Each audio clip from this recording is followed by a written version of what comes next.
Hello friends, good afternoon, welcome back to the new blog. কেমন আছো সবাই? নিশ্চয়ই ভীষণ ভীষণ ভালো আছো আর ওয়েট করছো যে আমি আবার কখন কোন পার্টটা ভিডিওতে দেখাবো, তাই না? তো চলো, উদয়গিরি খণ্ডগিরি কমপ্লিট করার পর কোথায় চলে এসেছি গেস করো তো গাইস পৌঁছে গেছি নন্দনকানন।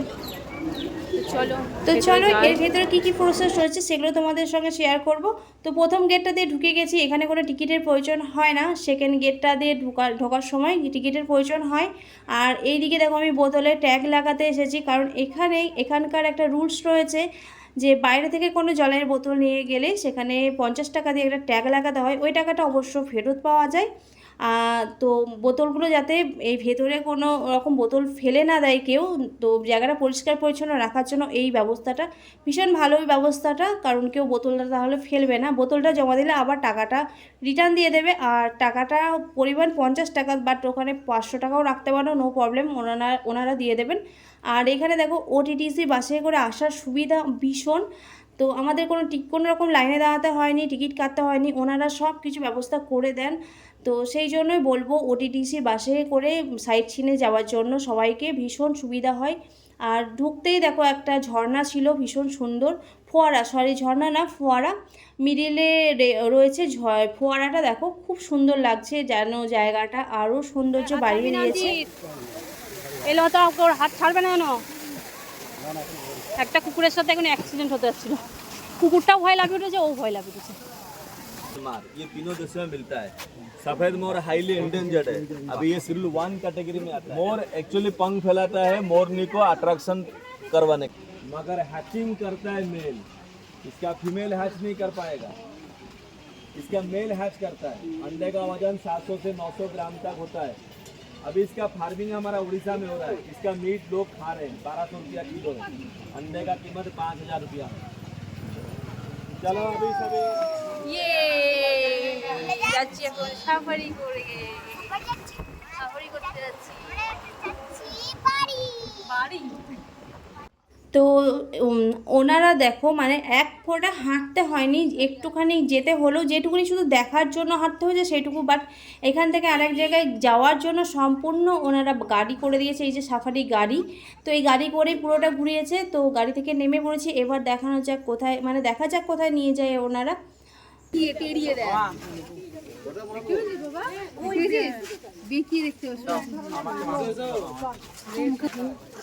तो बोलते हैं टॉप्टेड कैपुचिन मंकी, नॉन वेजिटेरियन बंदर, बॉइल्ड एग, बॉइल्ड चिकन सब दिया जाता है डाइट इन कैप्टिविटी के अंदर।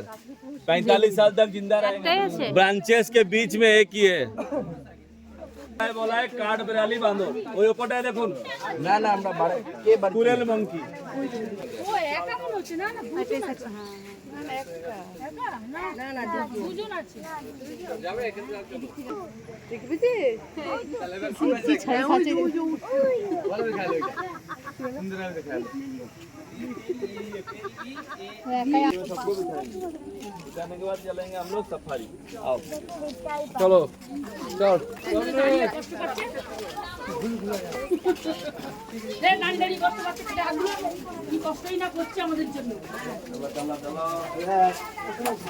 বাবার হাত ধর, বাবার হাত ধর, বাবার হাত ধর।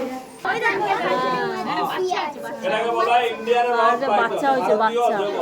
তো ওটিটিসি মানে বাসে করে আসার সুবিধা হচ্ছে, এখানে এক্সট্রা করে কোনো গাড়ি ভাড়া আমাদের করতে হয়নি, কোনো গাইড লাগেনি, ওনারাই গাইড করেছেন। আর এই ভেতরটা দেখো খুব সুন্দর। নন্দনকাননের এরিয়াটা হচ্ছে ভীষণ বড়। তো এই এরিয়ার তুলনায় জীবজন্তু প্রাণী অতটা নেই। তার হয়তো एनाकोंडा का दूसरा प्रजाति रेटिकुलेटेड पाइथन 200 किलो इसका वजन होता है। अंदर में देखो কত কিরম হাঁ করেছে, দেখ এটা হাঁ করে কিভাবে রয়েছে। এগুলো হচ্ছে ডাঙার কুমির। কুমিরটা দেখা দেখি কোথায় কিরম করে আছে কুমিরটা, এরকম করেছে, কত মোটা পেট, দেখ একটা মানুষ ঢুকে যাবে। কুমিরের সংখ্যা আর হরিণের সংখ্যা অজস্র। জলের কুমির, ডাঙার কুমির, ভীষণ অনেক রকমের কুমির রয়েছে।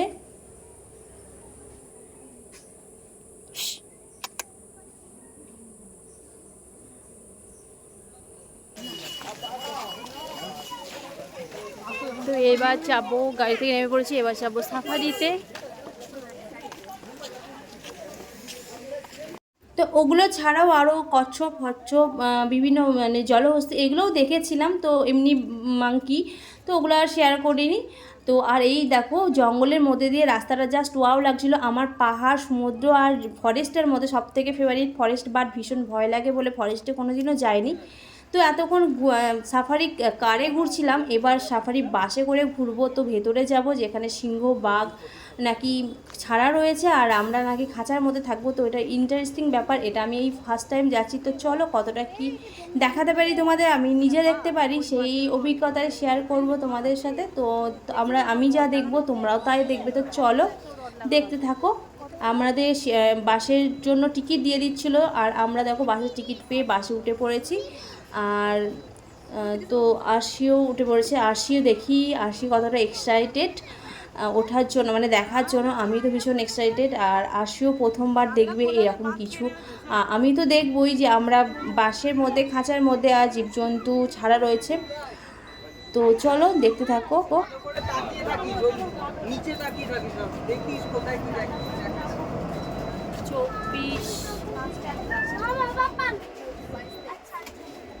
তো আরশির অবস্থা দেখো কতটা এক্সাইটেড হয়ে ফার্স্টে বসে পড়েছে মানে জানালার কাছে, আর একটা বাচ্চা ভয়ে কান্না শুরু করে দিয়েছে। তো আমি ভাবলাম আরশিও ভয় পাবে, কিন্তু না, আরশি এক চুলও ভয় পায়নি।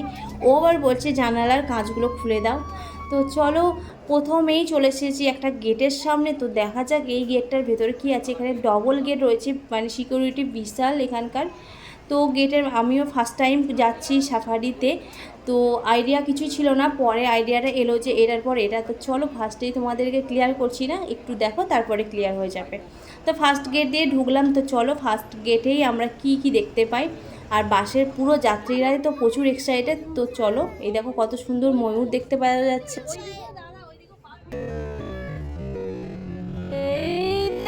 কত কাছ থেকে ময়ূর, এই দেখ একটা ময়ূর গাছের ডালে বসে আছে।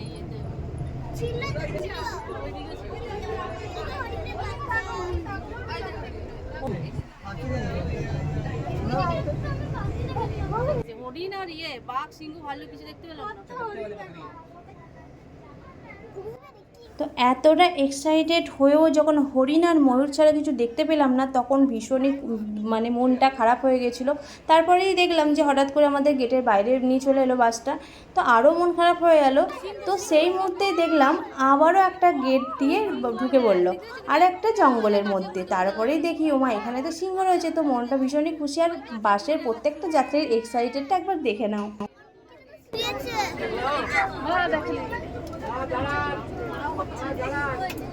এই তো সিংহ জেগে গেছে বা ওপর সিংহ জেগে গেছে ভাল্লুক বেশি না। ওই দুটো আছে, দুটো। এই দেখো এই এই গাছের গোড়াটা, ওই তো ঘুরে যায় ঘুরে যায়। ওই আরেকটা গাছের গোড়াতে এই দেখো একটা লেজ বেরিয়ে আছে এইদিকে, এই গাছের গোড়াটা, এই গাছটার। হ্যাঁ দেখি গিয়ে তারপরেই দেখলাম ওই সিঙ্গল গেটটা দিয়ে বেরিয়ে গিয়ে আরও একটা গেটের মধ্যে ঢুকে পড়লো। তারপরে দেখলাম এখানে প্রচুর পরিমাণে হরিণ রয়েছে। এই হরিণগুলো একটু আলাদা রকমের। তো তারপরে তখন বুঝতে পারলাম যে না, এদের মানে প্রত্যেকের জায়গা আলাদা আলাদা। তারপরে দেখো একটা গেট দিয়ে ঢুকে দেখলাম যে ভাল্লুক দুটো একদম পুরো গেটের সামনে বাইরে মুখ বার করে বসে রয়েছে। তো গেটটা খুলতেই ভাল্লুকের দেখা পেয়ে ভীষণই মনটা আনন্দে ভরে গেল। আর দেখো ভাল্লুক দুটো কিছুতেই ভয় পাচ্ছে না, একদম বাসের সামনে সামনে চলে আসছিলো।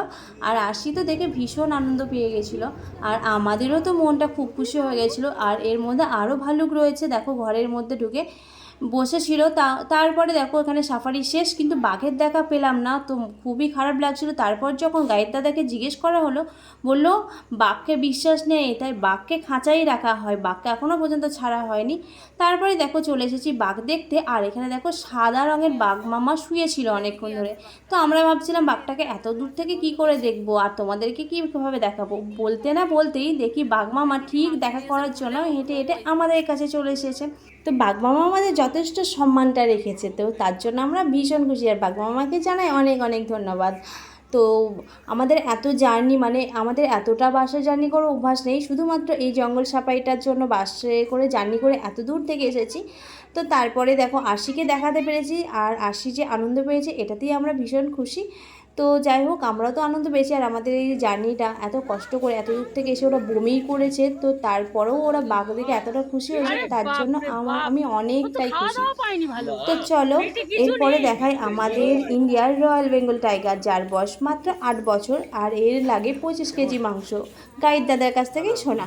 তো ও নিশ্চিন্তে ঘুমাচ্ছে। আর এখানেও রয়েছে আর একটা টাইগার, রয়্যাল বেঙ্গল টাইগার। তো এটা অনেকটা বেশ পুরনো ছিল। তো তারপরে ওখান থেকে বেরিয়ে আসছি, আর এদিকে আরশি পায়রা করছে হাতি দেখবে, বাট হাতি তো ওখানে ছিল না, কি আর করা যাবে, তো হাতি আর দেখা গেল না। তো আজকের মতো নন্দনকানন সাফারি কমপ্লিট হয়ে গেছে, আর এখন বেজে গেছে বেলা 2টো। তো প্রচণ্ড খিদে পেয়ে গেছে, তো পেটে তো কিছু দিতেই হবে। আর লাঞ্চ করার জন্য নন্দনকাননেই সরকারি একটা রেস্টুরেন্ট রয়েছে, সেইখানেই গাইড দাদা আমাদেরকে সাজেস্ট করেছিলেন। তো ওখানে আমরা সবাই লাঞ্চ করে নিয়েছিলাম, খাবার ছিল ভীষণ সুন্দর টেস্ট। তো চলো আজকের মতো ভিডিওটা এখানেই কমপ্লিট করছি। পরবর্তী কোথায় যাচ্ছি সেটা দেখতে হলে আমার চ্যানেলে চোখ রাখতে হবে।